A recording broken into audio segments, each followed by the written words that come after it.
بسم اللہ الرحمن الرحیم۔ السلام علیکم۔ کالا جادو بائی ایم اے راحت کا آج ہم 5واں ایپیسوڈ ریکارڈ کرنے لگے ہیں۔ شروع کرتے ہیں۔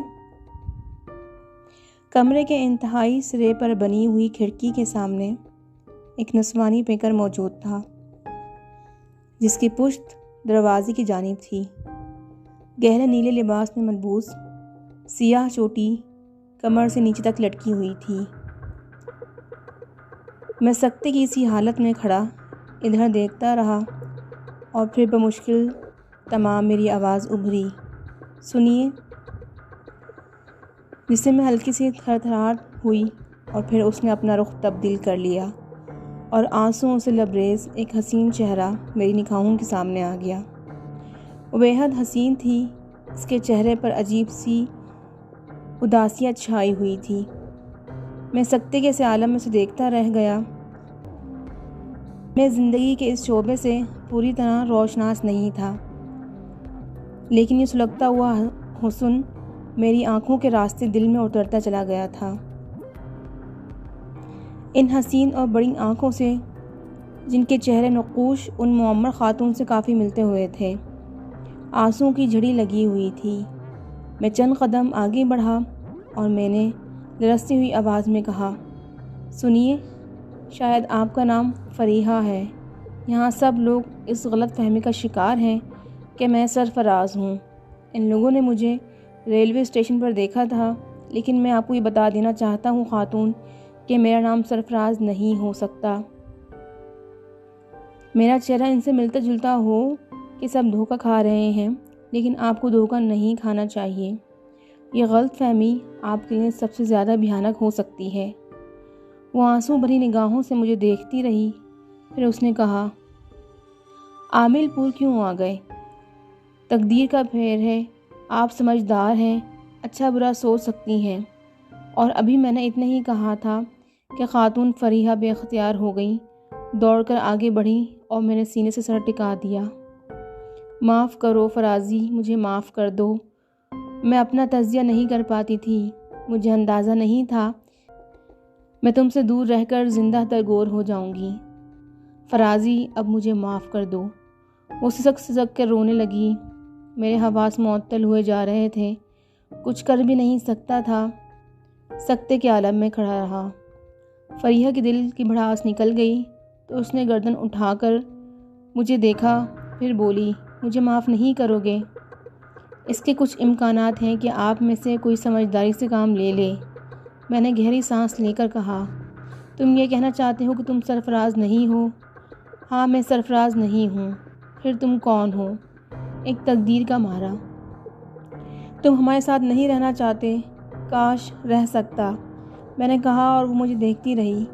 اس کے چہرے سے میں نے یہ اندازہ لگا لیا تھا کہ وہ میری بات پر یقین نہیں کر رہی۔ پھر اس نے ٹھنڈی سانس لے کر کہا، ایک درخواست قبول کر لو گے؟ حکم دیجیے۔ اگر میرے لیے تمہارے دل میں کوئی گنجائش باقی نہیں رہی تو ٹھیک ہے، میں تمہیں مجبور نہیں کروں گی، مگر تمہارے آنے سے یہاں سب کھل اٹھے ہیں۔ امی بھی خوش نظر آ رہی ہیں، صرف انسانی ہمدردی کی بنیاد پر ان کے ساتھ کچھ وقت گزار لو۔ ابو کی موت نے ان سب کو نیم مردہ کر دیا ہے، تمہاری وجہ سے کچھ خوشیاں مل جائیں گی۔ بات میری رہ جاتی ہے تو میں اپنی تقدیر سے سمجھوتا کر لوں گی۔ دوسروں پر کچھ ظاہر نہ کرو، صرف میری سزا قائم رکھو، صرف میری۔ میں بھی دانتوں میں دبا کر اسے دیکھتا رہا، پھر میں نے کہا، میری دعا ہے فریحہ خاتون کہ اس گھر کو کائنات کی ساری خوشیاں مل جائیں۔ میں ایک منحوس انسان ہوں، صرف اس بات سے خوف زدہ ہوں کہ میری نحوست اس گھرانے کو لپیٹ میں نہ لے لے۔ ہاں، میں نے یہ الفاظ کہے تھے، میں نے تمہیں منحوس کہا تھا، میں نے کہا تھا کہ تمہاری نحوست نے ہمارا جینا حرام کر دیا ہے۔ ان الفاظ پر شرمندہ ہوں، بس غصے میں منہ سے نکل گئے تھے۔ فریحہ بولی، جی؟ میری آنکھیں حیرت سے پھیل گئیں۔ اور تم کہتے ہو کہ تم سرفراز نہیں ہو؟ اس نے افسردگی سے مسکرا کر کہا، خدا کا یہی حکم ہے تو یہی صحیح، میں سر خم کرتا ہوں، لیکن خاتون فریحہ، آپ کو ایک وارننگ دینا چاہتا ہوں۔ کیا؟ بہتر ہے کہ دنیا کے سامنے بھی یہی ظاہر کریں کہ میرے اور آپ کے درمیان فاصلے ہیں، تاکہ جب سچائی سامنے آئے تو آپ کی زندگی تباہ نہ ہو جائے۔ اس کے بعد بات بنائے نہیں بنے گی، کوئی ذریعہ نہیں ہوگا آپ کے پاس۔ ہاں، تمہارے ان الفاظ کی وجہ جانتی ہوں، مجھ سے دور رہنا چاہتے ہو، مجھے سزا دینا چاہتے ہو۔ فرازی، مجھ سے زیادہ تمہیں اس دنیا میں کون جانتا ہے؟ خیر، اپنے لیے مجھے ہر سزا قبول ہے۔ شاید وقت میری مشکل حل کر دے، مجھے منظور ہے۔ میں نے بیچارگی سے گردن ہلا دی تھی۔ اس نے مجھے اداس نگاہوں سے دیکھتے ہوئے کہا، اور ہو سکے تو دوسروں کے سامنے میری توہین نہ کرنا۔ ہمیں کوئی درمیانی راہ نکالنی ہوگی فریحہ صاحبہ۔ میں نے کہا۔ وہ خاموش رہی تھی۔ بحالت مجبوری اس انوکھے ڈرامے کے لیے تیار ہو گیا تھا۔ موت کے جبروں سے نکلا تھا اور کوئی اور گناہ نہیں کرنا چاہتا تھا، ورنہ اس موقع سے پورا فائدہ اٹھاتا۔ اب اسی روشنی میں عمل کرنا تھا۔ میں نے کہا، آئیے فریحہ، باہر چلیں، آپ دوسروں لوگوں کو جو کچھ بتانا چاہیں بتائیں۔ جی، اس نے گردن ہلا دی۔ ہم باہر آ گئے۔ شریر لڑکے اور لڑکیوں کا غول جیسے ہی منتظر ہی تھا۔ انہوں نے اس مختصر وقت میں انتظام بھی کر لیا تھا، چنانچہ ہم دونوں کو پھولوں سے لاد دیا گیا۔ سب میری آمد کی خوشیاں منا رہے تھے، مگر میرا دل رو رہا تھا۔ وہ میں نہیں تھا جس کے لیے خوشیاں منائی جا رہی تھیں۔ فریحہ بھی بجھی بجھی تھی۔ خوب ہنگامہ رہا تھا، البتہ ریحانہ بیگم ہی ہم دونوں کا جائزہ لے رہی تھیں۔ رات کے کھانے کے بعد انہوں نے مجھ سے تنہائی میں کہا، لگتا ہے سرفراز میاں، تمہارے درمیان اختلاف دور نہیں ہوا ہے۔ مجھے موقع مل گیا۔ میں نے کہا، یہ بات نہیں ہے چچی جان، ہم دونوں کے درمیان ایک سمجھوتا ہوا ہے۔ کیا؟ ہم 1 ماہ تک اپنا تجزیہ کریں گے، الگ الگ رہ کر۔ یہ فیصلہ کریں گے مستقبل میں ہمیں ایک دوسرے کے جذبات کا کس طرح خیال رکھنا ہوگا۔ بات کچھ سمجھ میں نہیں آئی۔ ریحانہ بیگم بولی، اگر آپ اسے ہم دونوں کے درمیان رہنے دیں تو زیادہ اچھا نہیں ہوگا چچی جان۔ میں نے عاجزی سے کہا، الگ الگ رہنے سے تمہاری کیا مراد ہے؟ میرا مطلب ہے ہمارے درمیان تعاون اور مفاہمت رہے گی، بس قربت نہیں ہوگی۔ تم دونوں ہی سر پھرے ہو، مگر اب تم یہاں سے جاؤ گے نہیں۔ جی چچی جان، میں نے ٹھنڈی سانس لے کر کہا۔ ذاتی طور پر مجھے تم سے بے حد شکایت ہے۔ کیوں چچی جان؟ یہ معلوم ہونے کے باوجود کہ رحمان اس طرح ہمارے درمیان سے چلے گا، تمہارا دل نہ پسیجا اور تم نے عادت کے مطابق ڈرامہ رچایا رکھا کہ تم سرفراز نہیں ہو، حالانکہ اس وقت تمہیں ساری رنجشیں بھول کر ہم سے افسوس کرنا چاہیے تھا، ہمارا سہارا بننا چاہیے تھا۔ تمہیں اندازہ نہیں کہ ہم کیسی زندگی گزار رہے ہیں، بچے مرجھا کر رہ گئے ہیں۔ اگر تمہیں اب بھی ضد تھی تو عامل پور کیوں اترے تھے؟ کاش میں آپ کو ساری حقیقت بتا سکتا چچی جان، میں نے بڑی دعائیں کی ہیں تمہاری واپسی کے لیے۔ فریحہ اپنے رویے پر کتنا افسوس کرتی رہی ہے، تمہیں اس کا اندازہ نہیں ہو سکتا۔ بہرحال کوئی کسی کے دل میں داخل نہیں ہو سکتا۔ سونے کا انتظام میں نے دوسرے کمرے میں کیا تھا، فریحہ کو بھی بتانا ضروری سمجھا تھا۔ محسوس نہ کرنا فریحہ، یہ ضروری ہے۔ تم نے وعدہ کیا تھا کہ مجھے دوسروں کے سامنے رسوا نہیں کرو گے۔ ہاں فریحہ، میں آپ کو رسوا نہیں کرنا چاہتا، میں نے آہستہ سے کہا، جیسے تمہاری مرضی۔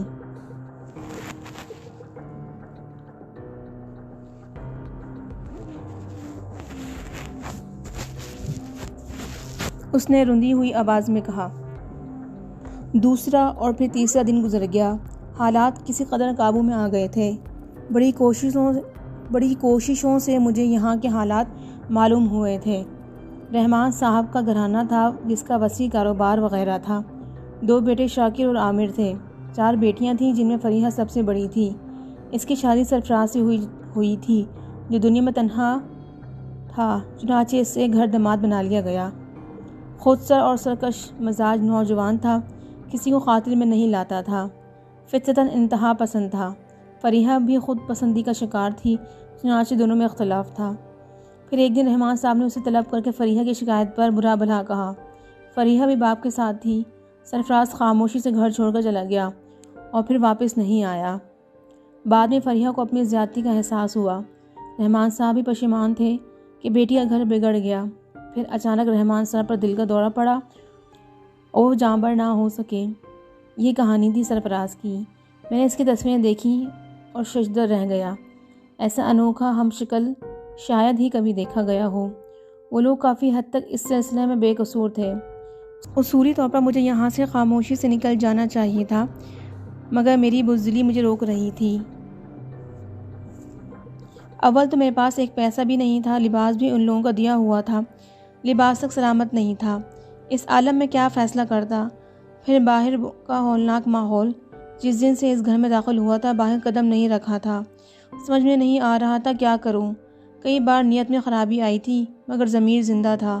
میں اپنے لیے اس خاندان کو فنا نہیں کرنا چاہتا تھا، البتہ اس الجھن میں تھا کہ اس ڈرامے کو کتنا طویل کیا جا سکتا ہے۔ فریحہ نے مجھے طرح طرح سے رجھانے کی کوشش کی تھی مگر میں نے خود کو سنبھالے رکھا تھا۔ پھر ایک دن ڈراپ سین ہو گیا۔ شام کی 5 بجے تھے، باہر لان پر چائے کا بندوبست ہو رہا تھا۔ ایک کار اور اس کے پیچھے ایک پولیس جیپ اندر داخل ہو گئی۔ سب چونک کر ادھر دیکھنے لگے تھے۔ اس وقت سبھی باہر موجود تھے۔ جیپ سے جس شخص کو ہتھکڑیوں سمیت اتارا گیا اسے دیکھ کر میرا دل اچھل پڑا تھا۔ نہایت خراب حلیے میں وہ سرفراز تھا۔ سب دم بخود رہ گئے تھے۔ میں بھی اپنی جگہ ساکت تھا۔ کار سے ایک عمر رسید صاحب نیچے اترے اور نانا جان کے قریب پہنچ گئے۔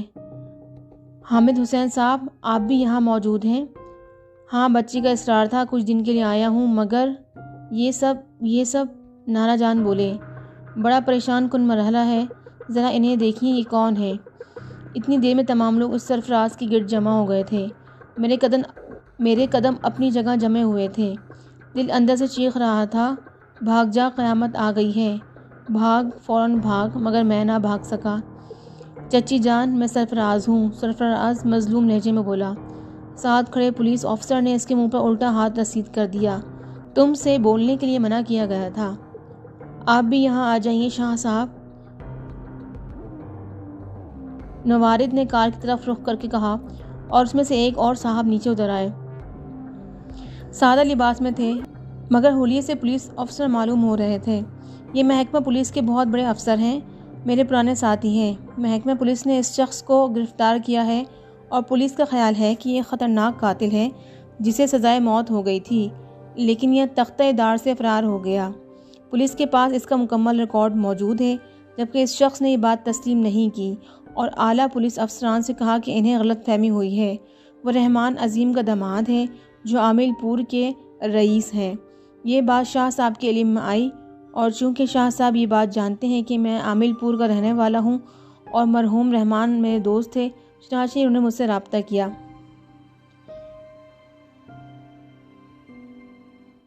میں بٹیا کی شادی کے وقت ملک میں موجود نہیں تھا، اس لیے اسے پہچانتا بھی نہیں تھا۔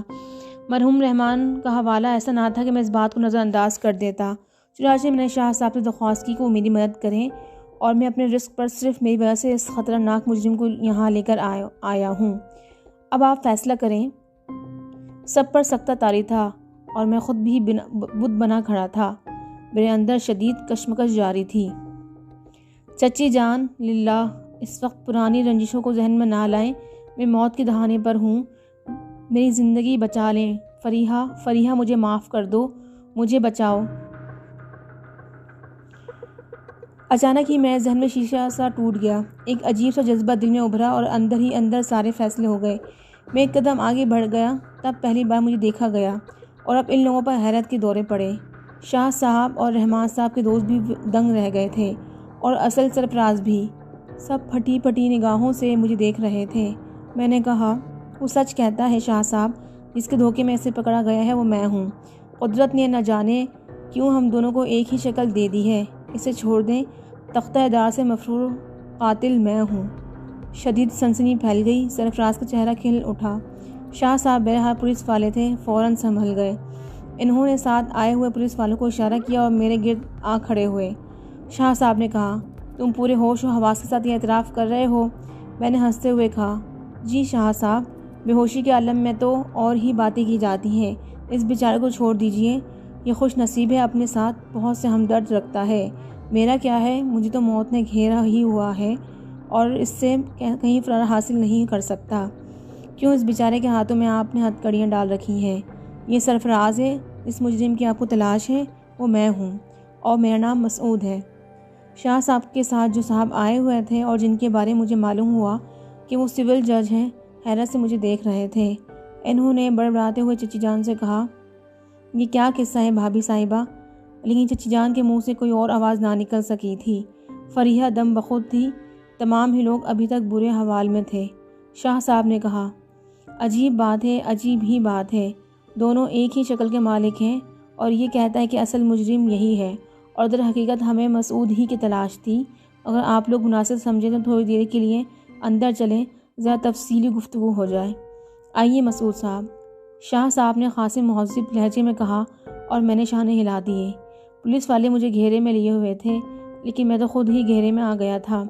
انہیں خود بھی اس بات کا احساس تھا۔ اگر میں چاہتا تو اس وقت بآسانی اپنے اس ہم شکل کو پھنسا سکتا تھا، کیونکہ اس وقت میں ایک مہذب گھرانے کی پناہ میں تھا، لیکن بس ضمیر کے کھیل ایسے ہی ہوتے ہیں۔ میری کچلی ہوئی شخصیت کسی اور گھرانے کو برباد نہیں کرنا چاہتا تھا۔ میری آرزو یہ تھی کہ سب آباد رہے۔ میں برباد ہو گیا ہوں تو اپنی بربادی کے اثرات دوسروں پر نہ پڑنے دوں۔ ہم سب اندر آ گئے۔ شاہ صاحب نے ایک جگہ بیٹھنے کے بعد مجھ سے پوچھا، مگر مسعود صاحب، اگر آپ در حقیقت وہی ہیں، میرا مطلب ہے تختہ دار سے فرار ہونے والے قاتل، تو آپ نے اس گھر میں پناہ کیسے لی؟ آپ کو سرفراز کے بارے میں علم کیسے ہو گیا؟ میں نے بیگم صاحبہ اور فریہ کی طرف دیکھا۔ عامر اور شاکر بھی تھے اور نانا جان بھی۔ پھر میں نے آہستہ سے کہا، بس اسے لالچ سمجھ لیجئے۔ میں اس گھر میں پناہ لینے اور اس گھر کی دولت بٹورنے آیا تھا، لیکن حق حق ہی ہوتا ہے۔ سرفراز یہ ہے اور میرا نام مسعود ہے۔ شاہ صاحب نے کچھ پوائنٹ نوٹ کیے۔ سرفراز کے ہاتھوں کی ہتھکڑیاں کھول دی گئیں اور یہ ہتھکڑیاں میرے ہاتھوں میں منتقل کر دی گئیں۔ سبھی میرے سلسلے متاثر نظر آ رہے تھے۔ شاہ صاحب نے فوراً پوچھ لیا، مگر مسعود صاحب، آپ کو تو ایک بہترین پناہ گاہ حاصل ہوئی تھی۔ اگر آپ یہ تسلیم کر لیتے کہ مسعود نہیں ہے اور یہ شخص بہروپیہ ہے، تو میرا خیال ہے فیصلہ کرنے میں بڑی مشکلات کا سامنا کرنا پڑتا۔ میں نے رضاکارانہ طور پر اپنے آپ کو کیوں گرفتاری کے لیے پیش کر دیا؟ چھوڑیے شاہ صاحب، یہ کہانیاں مختلف ہیں۔ اب آپ صرف وہ قانونی فرائض سر انجام دیجیے جو آپ کو انجام دینے ہیں۔ جی ہاں، بے شک۔ بہرحال آپ نے ایک اچھا تاثر چھوڑا ہے ہم پر، اس لیے بدترین مجرم ہونے کے باوجود ہم آپ کے ساتھ اچھا سلوک کرنے پر مجبور ہیں۔ براہ کرم کوئی ایسی کوشش نہ کیجیے جس سے ہمارے ہاتھوں آپ کو نقصان پہنچ جائے۔ ٹھیک ہے، اب ہمیں اجازت دیجیے۔ اگر آپ چلنا پسند فرمائیں چلیں، ورنہ آپ یہاں رکیے، ہم انہیں لے کر چلتے ہیں۔ شاہ صاحب نے جج صاحب کی طرف دیکھا اور جج صاحب بولے، ہاں مجھے تو ابھی کچھ وقت رکنا ہوگا۔ آپ بھی شاہ صاحب؟ اگر نہیں جناب، کسی خاطر مدارات کی گنجائش نہیں ہے، میں اپنی ڈیوٹی پر ہوں۔ شاہ صاحب مجھے وہاں سے لے کر چلنے کے لیے تیار ہو گئے۔ میں نے بیگم صاحبہ سے کہا، چچی جان، آپ کو بخوبی اندازہ ہے کہ میں نے یہ وقت یہاں کیسے گزارا ہے۔ فریہ صاحبہ اس کی گواہی دیں گی کہ میں نے یہاں جو نمک کھایا ہے وہ حرام نہیں کیا اور ہر چیز کا احترام کیا ہے۔ سرفراز صاحب، آپ کو نئی زندگی مبارک ہو۔ چند الفاظ میں آپ سے بھی یہ کہنا چاہتا ہوں، بے شک میں آپ کا ہم شکل ہوں اور چند روز میں نے بھی یہاں گزارے ہیں، لیکن فریہ صاحبہ کو میں نے ان کی غلط فہمی کے بارے میں اپنے دل میں ایک سگی بہن ہی کا درجہ دیا ہے اور خدا کا شکر ہے اس تصور کو نبھایا ہے۔ میری ایک چھوٹی بہن ہے اور آپ سے دعاؤں کا طالب ہوں کہ خدا اسے آبرو مند رکھے۔ چچی جان، میرا پرانا لباس مل جاتا اگر۔ چچی جان بری طرح رو پڑی تھیں۔ یہاں موجود ہر شخص جانتا تھا کہ میں نے یہاں کیسے اور کس طرح سے گزارا کیا ہے۔ وہ جانتے کہ میں نے ایک لمحہ بھی ان کی اس غلط فہمی سے فائدہ نہیں اٹھایا۔ شاہ صاحب نے رسمی کارروائیاں کی اور مجھے لے کر چل پڑے۔ میں بہت بڑا مجرم تھا۔ جو کچھ میں نے کیا تھا معمولی نہیں تھا۔ کھلبلی مچ گئی تھی۔ بہت سے لوگوں کو تو صورتحال بھی معلوم نہیں تھی۔ مجھے لاک اپ میں رکھا گیا، مگر میرے لیے سخت پہرہ لگایا گیا تھا۔ البتہ شاہ صاحب مجھ سے بہت متاثر تھے۔ میرا کیس پیچیدہ تھا۔ میں سزائے موت کا مجرم تھا۔ تختہ دار سے پھانسی دینے والوں کی آنکھوں میں دھول جھونک کر نکل آیا تھا۔ قانون کے لیے بھی بے شمار الجھنیں تھیں۔ مجھے فوری پھانسی نہیں دی جا سکتی تھی کیونکہ اس سزا کا فیصلہ ختم ہو گیا تھا۔ ہاں، مجھ پر 80-9 مقدمہ ضرور چلایا جا سکتا تھا۔ یہ تحقیق کرنی تھی کہ میرے فرار کے عوامل کیا تھے، اس سازش میں کون شریک تھا، سازش کیسے تیار ہوئی، وغیرہ وغیرہ۔ اور اس کے لیے تیار ہونے لگی پولیس ہیڈ کوارٹر کے لاک اپ میں مجھے بالکل الگ تھلگ رکھا گیا۔ ایک SIO کانسٹیبلوں کی مجھ پر مسلسل ڈیوٹی لگائی گئی تھی اور شاید انہیں ہدایت کی گئی تھی کہ میرا ہر طرح کا خیال رکھا جائے، ہر طرح کی سہولت دی جائے، اور وہ لوگ عمل کر رہے تھے۔ عمدہ کھانا، ضرورت کی ہر چیز۔ شاہ صاحب خود مجھ سے ملے۔ کہو مسعود میاں، کیا حال ہے؟ انہوں نے کہا، ٹھیک ہوں شاہ صاحب، جیل کی نسبت یہاں تمہیں آرام ہوگا، لیکن یہ عارضی ہے، اس کے بعد جیل جانا ہوگا۔ کیا فرق پڑتا ہے شاہ صاحب؟ میرے لیے کوئی خدمت ہو تو بتاؤ۔ کوئی ضرورت، کوئی بات؟ آپ کا بے حد شکریہ ایک خیال دل میں ہے، پتہ نہیں آپ میری مشکل حل کر پائیں گی یا نہیں۔ کہو کیا بات ہے؟ جب مجھے پھانسی دی گئی تھی شاہ صاحب تو میرے اہل خاندان میری لاش لینے آئے تھے۔ ظاہر ہے انہیں لاش نہیں ملی ہوگی۔ میں جاننا چاہتا ہوں کہ ان سے کیا کہا گیا۔ اس کے علاوہ میری خواہش ہے کہ اب انہیں میرے بارے میں کوئی اطلاع نہ دی جائے، انہیں دوبارہ اس کیس میں گھسیٹنے کی کوشش نہ کی جائے۔ اگر آپ یہ کام کر دیں تو میں بڑا آپ کا احسان مانوں گا۔ شاہ صاحب سوچ میں پڑ گئے، پھر بولے، بہت مشکل کام ہے، میں 1-2 دن میں تمہیں اس بارے میں بتاؤں گا۔ ویسے اطمینان رکھو، اس بارے میں پوری رپورٹ میں تمہیں دے دوں گا۔ بے حد شکریہ شاہ صاحب۔ وہ چلے گا اور میں ٹھنڈی سانس لے کر لاک اپ کے گوشے میں جا کر بیٹھ گیا۔ کیا سوچتا کیا کرتا، سب کچھ بیکار تھا۔ ہاں خوشی ضرور تھی کہ کم از کم اس خاندان کو میں نے کسی المی سے دوچار نہیں کیا۔ اس احساس سے دل کو سکون ملتا تھا۔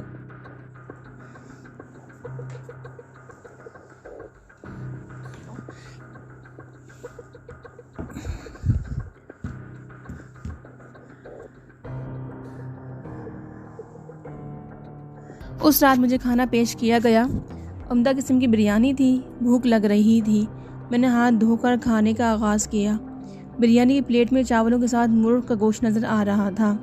میں نے ایک بڑا ٹکڑا باہر نکالا۔ عجیب سی ساخت تھی، لیکن جو ہی وہ چاولوں سے برآمد ہوا اچانک میں نے اسے کلبلاتے ہوئے دیکھا۔ پھر وہ میری انگلیوں کی گرفت سے نکل کر میری کلائی پر چڑھ گیا۔ تب میں نے اسے دہشت بھری نظروں سے دیکھا۔ وہ گوشت کا ٹکڑا نہیں تھا بلکہ ربڑ جیسا انسانی مجسمہ تھا، چلتا پھرتا متحرک مجسمہ۔ اس نے میری کلائی پر دوڑ لگائی اور کندھے پر آ گیا۔ دہشت سے رونگٹے کھڑے ہو گئے تھے میرے۔ میں بے شک بدترین حالات کا شکار تھا، لیکن انسان تو تھا، بدروحوں کے درمیان نہیں رہتا تھا۔ یہ سب کچھ ہمیشہ تو نہیں دیکھا تھا۔ بدن میں سرد لہریں دوڑ رہی تھیں، حواس معطل ہوئے جا رہے تھے۔ میرے حلق سے چیخیں نکل گئیں۔ میں نے پھریری لے کر اسے شانے سے جھٹکنے کی کوشش کی، لیکن اس نے میرا کان پکڑ لیا اور اس طرح گرنے سے محفوظ رہا۔ اس کی انگلیاں ننھے ننھے کانٹوں کی طرح میرے کان میں چبھ رہی تھیں۔ پھر اس کی منحوس آواز ابھری، مرے کیوں جا رہے ہو میاں جی؟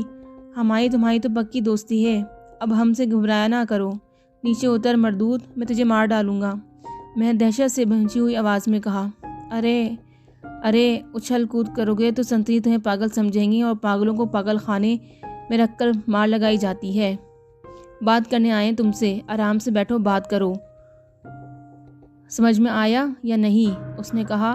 اس کا کہنا درست تھا۔ میری چیخوں کی آواز سن کر باہر پہرا دینے والے سنتری سلاخوں کے سامنے آ کھڑا ہوا۔ وہ مجھے گھورنے لگا، پھر بولا، کیا بات ہے؟ کیا بتاتا میں اسے؟ اور بتاتا بھی تو وہ کیا کر پاتا؟ میں خاموش رہا۔ کھانا کھا لو، کچھ اور نہیں چاہیے؟ نہیں، میں نے آہستہ سے کہا اور آگے بڑھ گیا۔ میرے کان میں کہکا ابھرا تھا، پھر اس نے میرا کان چھوڑ دیا اور اچھل کر میرے سر پر چڑھ گیا۔ وہاں سے زمین پر کود گیا اور آہستہ آہستہ چلتا چلتا میرے سامنے آ گیا۔ آپ تصور کریں، مختصر ترین انسان میرے سامنے تھا، مجھ سے باتیں کر رہا تھا۔ میں اس کی حقیقت جانتا تھا۔ ہاں میاں جی، عقل ٹھکانے آئی؟ کیوں میرے پیچھے پڑ گیا ہے شیطان؟ میں نے تیرا کیا بگاڑا ہے؟ میں نے رندھے ہوئے لہجے میں کہا، ارے سب کچھ تو ملیا میٹ کر کے رکھ دیا ہے، سارے کام ادھورے رہ گئے ہیں ہمارے۔ تو اگر ہمارا کام کر دے تو ہمیں بہت بڑی شکتی حاصل ہو جائے گی، سنسار میں سب کچھ کرنے کے قابل ہو جائیں گے۔ ہمارے سامنے دشمن پانی بھریں گے، ہمارے سامنے تو نے ہمیں باندھ کر رکھ دیا ہے۔ تم کسی اور سے بھی تو یہ کام لے سکتے ہو، یہ بات تیری سمجھ میں نہیں آئے گی۔ ہمارے لیے بھی تو ایک ہی ہے، دوسرا کوئی ہوتا تو کچھ سوچتے، مگر کیوں؟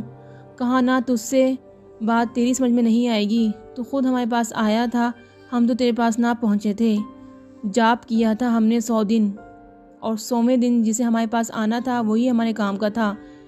جیون میں ایک ہی چاپ کیا جاوے ہے، دوسرا نہیں۔ ہم میں بھی تجھ سے بندھے ہوئے ہیں پاپی، مگر میں تمہارے کام نہیں کر سکتا، کرنا تو تجھی کو ہوگا للو، کام ہی تیرا ہے۔ آج نہیں تو کل کرے گا، کل نہیں تو پرسوں، اور ہم سمجھا دیتے ہیں بیکار ضد کر رہا ہے، ہماری تیری دوستی پکی ہو جائے گی، ہمیں مہان شکتیاں حاصل ہو جائیں گی اور وہ تیرے کام بھی آئیں گی۔ سنسار میں جو تو چاہے گا ہم کریں گے تیرے لیے۔ یہی چاہتا تھا نا کہ دولت تیرے قدموں میں ڈھیر ہو جائے، تو جو چاہے ہو سکے، تو جو چاہے کر سکے، ریس کورس میں گھوڑے تیرے اشارے پر دوڑیں، تو جسے دیکھے وہ تیرا ہو جائے۔ ایسے ہی ہوگا پاگل، سوچ لے، محل بنا دیں گے تیرے لیے، سونے چاندی کے ڈھیر لگا دیں گے تیرے سامنے۔ بیکار کی ضد کر رہا ہے، پورے سنسار میں دھرماتما ہے کیا؟ لوگوں کو دیکھ، 4 پیسے کے لیے دوسرے کا گلا آسانی سے کاٹ دیتے ہیں۔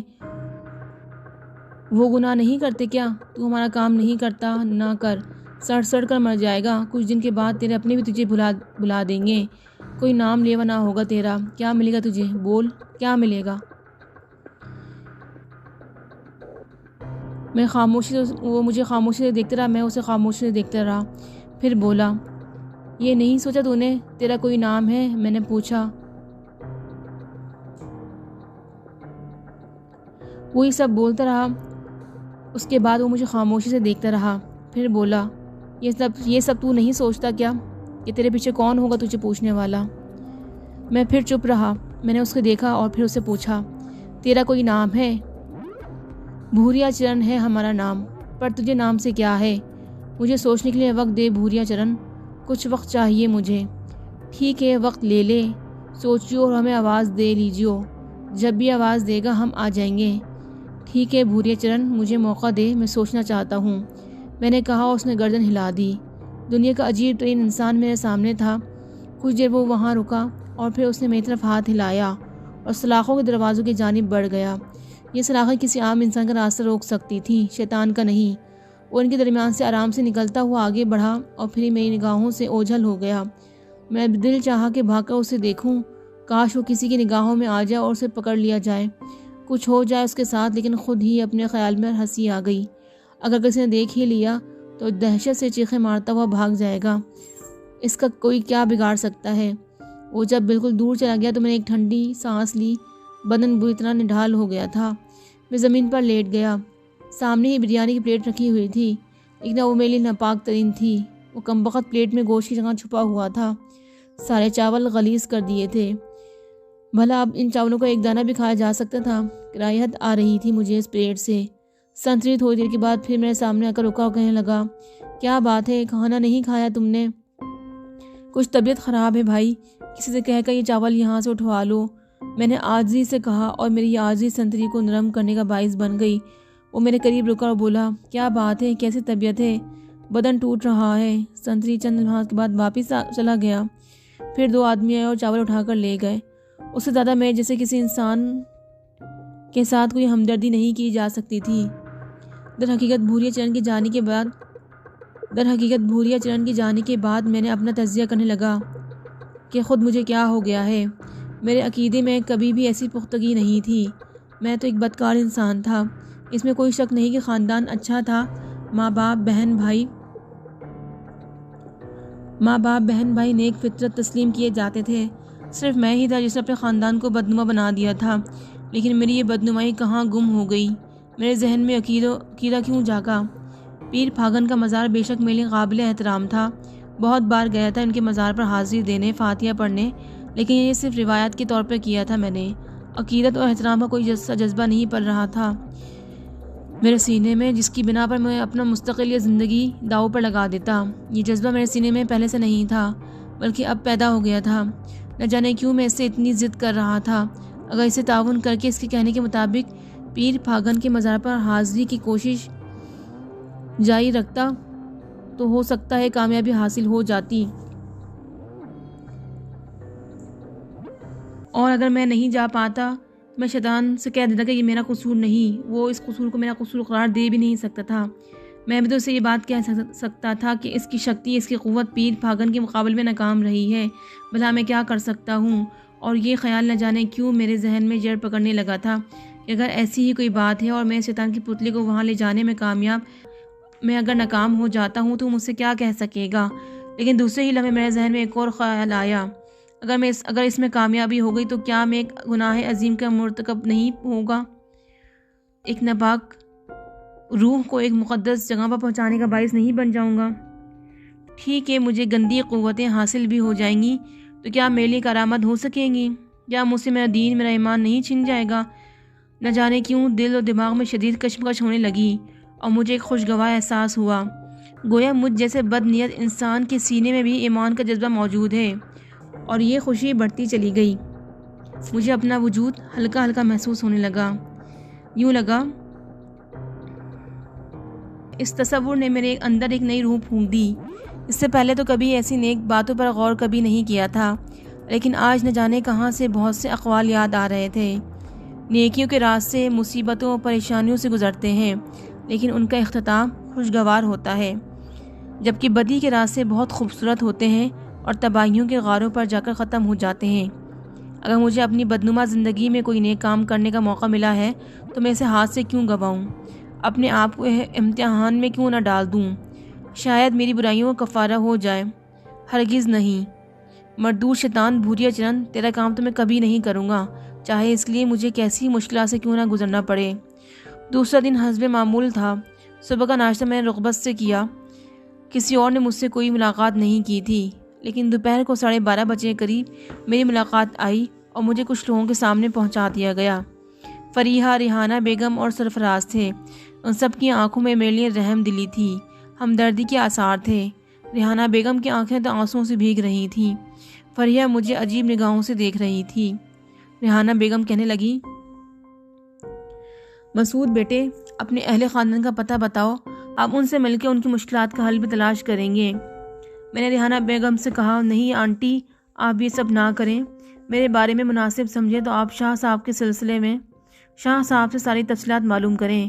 آپ کو علم ہو جائے گا میرے خاندان کا مجھ سے دور رہنا کس قدر ضروری ہے۔ وہ لوگ بہر طور مجھے صبر کر لیں گے، لیکن میری وجہ سے اگر وہ مشکلات کا شکار ہوا ہے تو میں خود کو معاف نہیں کر سکوں گا۔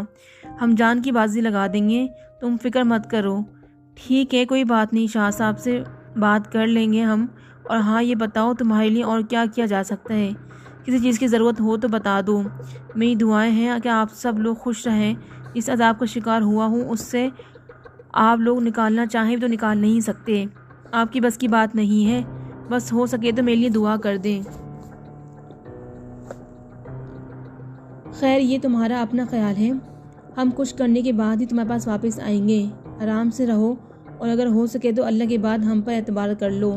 ہم تمہارے لیے یقینی طور پر وہ سب کچھ کریں گے جو ہمارے بس میں ہو سکے گا۔ وہ لوگ چلے گئے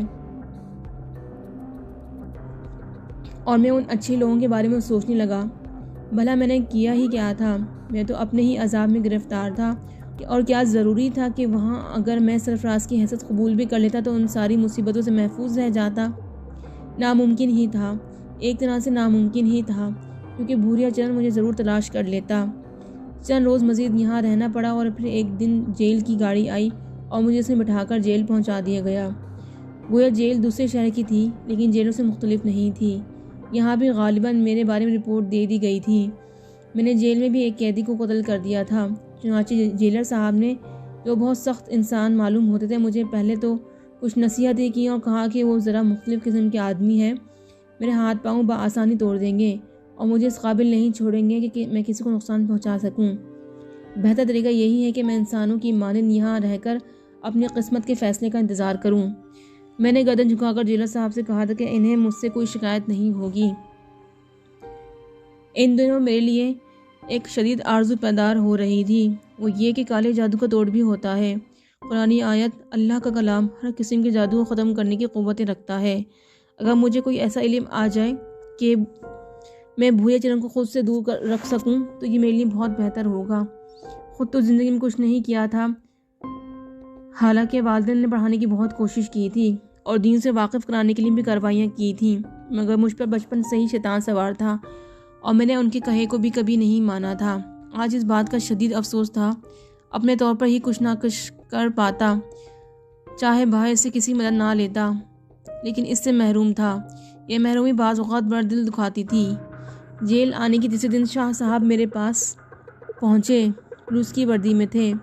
ویسے یہ اپنے طور پر بہت اچھے انسان تھے اور غالباً میرے کردار سے بہت متاثر ہو گئے تھے۔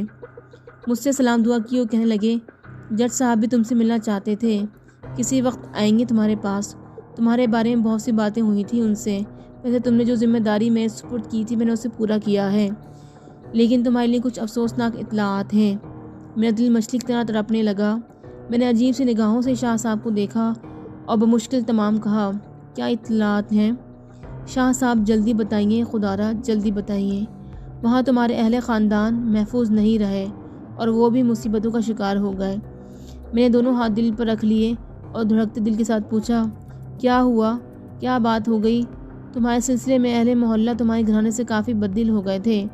وہ آوازیں کسا کرتے تھے اور برا بھلا کہا کرتے تھے، کیونکہ جو واقعات وہاں پیش آئے ہیں اور جن واقعات کے بارے میں مجھے معلومات حاصل ہوئی ہے وہ میرے لیے بھی عجیب ہیں۔ بہرحال میں تمہیں بتا رہا تھا کہ اہل محلہ سے تمہارے ماموں اور بھائی کا جھگڑا ہوا۔ تمہارے بھائی نے ایک نوجوان کو چاقو مار دیا اور وہ نوجوان ہلاک ہو گیا۔ تمہارا بھائی فرار ہو گیا اور تمہارے خاندان کو اہل محلہ نے وہاں سے نکال دیا اور تمہارے گھر میں آگ لگا دی۔ میرا دل جیسے کسی نے مٹھی میں جکڑ لیا ہو۔ میں نے مغموم لہجے میں کہا، تو محمود بھی قاتل بن گیا؟ وہ معصوم بچہ جس نے زندگی میں ہنسنے کھیلنے کے علاوہ کچھ نہیں کیا تھا، کہ وہ قاتل کی حیثیت سے فرار ہو گیا؟ نہیں، وہ مفرور ہے اور پولیس اسے تلاش کر رہی ہے، اور میرے والدین، میری ماں، بہن، ماموں وہ لاپتہ ہے۔ انہوں نے کسی کو نہیں بتایا کہ وہ کہاں جا رہے ہیں۔ پولیس نے بعد میں ان سے رابطہ کرنے کی کوشش کی، لیکن وہ پولیس کو دستیاب نہیں ہو سکے۔ اخبار میں بھی ان کے بارے میں اشتہار شائع کیا گیا۔ پولیس سے رابطہ قائم کریں، لیکن پولیس سے ان کا کوئی رابطہ قائم نہیں ہو سکا۔ میری آنکھوں سے آنسو بہنے لگے تھے۔ میں نے تو یہی سوچ کر ان لوگوں سے علیحدگی اختیار کی تھی، کہیں میری نحوست ان لوگوں کو بھی اپنی لپیٹ میں نہ لے لے، لیکن ایسا نہیں ہوا تھا۔ وہ براہ راست میری نحوست کا شکار ہو گئے تھے۔ میں کتنا بد نصیب ہوں، اب نہ جانے کیا حال ہوگا۔ ایک بیٹے سے ہاتھ دھو بیٹھے تھے، لیکن میرا محمود، میں در حقیقت اپنے بھائی بہنوں کو اپنی زندگی کی طرح چاہتا تھا۔ کتنا بڑا مصیبتوں کا پہاڑ ٹوٹا ہے میرے گھر والوں پر میری وجہ سے۔ شاہ صاحب میرا چہرہ دیکھ رہے تھے، کہنے لگے، دیکھو میاں، بدقسمتی جب آتی ہے تو پوچھتی نہیں کہ آگے کیا ہوگا، لیکن بالآخر ایسی قوتیں بھی ہیں انسان کو اپنی پناہ میں لے لیتی ہیں تو سارے مشکل مسائل حل ہو جاتے ہیں۔ تمہارا کیس میں خود دیکھ رہا ہوں اور بڑا عجیب محسوس ہو رہا ہے مجھے۔ اس سلسلے میں صرف ایک بات کہنا چاہتا ہوں تم سے، مسعود، بددل مت ہونا، وقت کا انتظار کرنا۔ دیکھو، تقدیر نے تمہیں پھانسی سے بچا لیا ہے، دنیا تمہاری موت کا یقین کر چکی ہے، لیکن تم نے جو کچھ کہا ہے دوسرے لوگ اس بات پہ یقین کریں یا نہ کریں، مجھے کچھ اس پر یقین آتا ہے، خاص طور سے ان تحقیقات کے بعد۔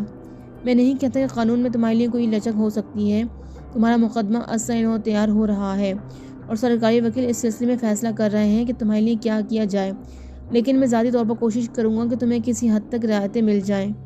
اس کے علاوہ میرا تم سے یہ وعدہ ہے کہ میں تمہارے والدین کو ذاتی طور پر تلاش کروں گا۔ اگر انہیں قانون کے ہاتھوں کوئی نقصان پہنچنے کا خطرہ ہوا تو کم از کم میں اس کا ذریعہ نہیں بنوں گا۔ شاہ صاحب، میں ابھی تو نہیں، اگر وقت ملا تو پھر کسی وقت آپ کو اپنی روداد غم سناؤں گا۔ آج تک میں نے یہ اپنی کہانی کبھی کسی کو اس لیے نہیں سنائی کہ لوگ مذاق اڑانے کے علاوہ کچھ نہیں کریں گے۔ ایک ایسی کہانی جس کا حقیقتوں سے دور کا واسطہ بھی نظر نہیں آئے گا، لیکن میرے ساتھ یہ سب کچھ ہوا ہے۔ شاہ صاحب، میں آپ سے یہ بھی مدد مانگوں گا کہ میرے اس سلسلے میں روحانی مدد کی جائے اور روحانی رہنمائی بھی کی جائے۔ میرے پاس بہت زیادہ وقت نہیں ہے، لیکن تم اطمینان رکھو، میں تمہارے معاملے میں براہ راست ملوث ہو چکا ہوں اور تمہیں اکیلا نہیں چھوڑوں گا۔ شکریہ کے الفاظ کے علاوہ مجھ جیسے نادر شخص کے پاس اور کیا ہو سکتا ہے شاہ صاحب۔ میرا نام امتیاز عالم شاہ ہے، اگر کبھی کسی مسئلے میں میری ضرورت پیش آئے تو کسی سے کہہ دینا۔ ویسے میں جیلر صاحب سے بھی تمہارے سلسلے میں کچھ سفارشیں کروں گا، کم از کم تمہیں کوئی ایسی تکلیف نہ پہنچائی جائے جس سے تم بددلی کا شکار ہو۔ اچھا، اب میں چلتا ہوں۔ شاہ صاحب چلے گئے، لیکن میرے لیے آنسو اور آہوں کے سوا کچھ اور نہیں بچا تھا۔ میرا دل چاہ رہا تھا کہ پھوٹ پھوٹ کر روں۔ کیا ہو رہا ہے یہ سب کچھ؟ کیا ہوتا رہا ہے؟ کیا ہوتا رہے گا؟ کوئی امید ہے بہتری کی؟ کچھ ہو سکتا ہے میرے لیے؟ کوئی کچھ کر سکتا ہے؟ مجھے عدالت میں پیش کیا گیا۔ کمرہ عدالت کے باہر میں نے ریحانہ بیگم اور سرفراز کو دیکھا۔ ان کے ساتھ بیرسٹر اشتیاق اور فاضلی بھی تھے، جنہوں نے مجھ سے وکالت نامے پر دستخط کرائے اور بولے۔ مجھ سے کچھ دیر سے رابطہ قائم کیا گیا۔ تم سے تمہارے کیس کے بارے میں بہت کچھ پوچھنا ہے، مگر کوئی بات نہیں، آج مقدمے کی سماعت نہیں ہوگی، میں تاریخ لے لوں گا۔ میں نے شکر گزار نگاہوں سے ریحانہ بیگم کو دیکھا اور وہ آنسو بھرے لہجے میں بولی، بیگم صاحبہ، آپ میرے لیے زحمت کیوں کر رہی ہیں؟ ایسی باتیں کیوں کرتے ہو مسعود؟ ضروری ہے بیگم صاحبہ، خدا کے لیے سب کچھ نہ کریں، مجھے میری تقدیر پر چھوڑ دیں۔ اس سلسلے میں یہ سب کچھ آپ کے حق میں بہتر نہیں ہوگا۔ خدا نہ کرے آپ کسی مصیبت میں گرفتار ہوں۔ تمہاری شرافت نے ہمیں خرید لیا ہے مسعود، ہم تمہارے مقروض ہیں، ہمیں ادائیگی کرنے دو۔ بیگم صاحبہ، میری ایک اور مشکل ہے وہ میری زندگی سے زیادہ اہم مسئلہ ہے۔ اگر آپ انسانی کے رشتے سے کچھ کرنا چاہتی ہیں تو اس سلسلے میں کچھ کر دیجیے۔ ہاں بتاؤ۔ میرے والدین میری وجہ سے در بدر ہو گئے ہیں۔ ڈی ایس پی امتیاز عالم شاہ صاحب کو اس بارے میں سب کچھ معلوم ہے۔ اگر ان کو پتہ مل جائے تو انہیں سہارا دیں، میرے اوپر بہت بڑا احسان ہوگا۔ میری آنکھوں میں آنسو آ گئے اور آواز رن گئی۔ ریحانہ بیگم کی آنکھیں بھی نم ہو چکی تھیں۔ پھر انہوں نے آہستہ سے کہا، تو مجھے ان کے بارے میں تفصیل بتا دو مسعود، اطمینان رکھو، میں ان کا پورا خیال رکھوں گی۔ امتیاز عالم صاحب سب کچھ جانتے ہیں، آپ انہی سے معلومات کر لیجئے۔ ویسے بھی اس وقت سب کچھ بتانا ممکن نہیں ہے۔ سرفراز نے کہا، ٹھیک ہے، ہم خود یہ سب کام کر لیں گے، تم مطمئن رہو اور اپنی طرف سے بھی پریشان نہ ہونا۔ ہم انتہائی حد تک کوشش کریں گے، ہمت سے کام لینا، باقی جو خدا کا حکم ہوگا وہی۔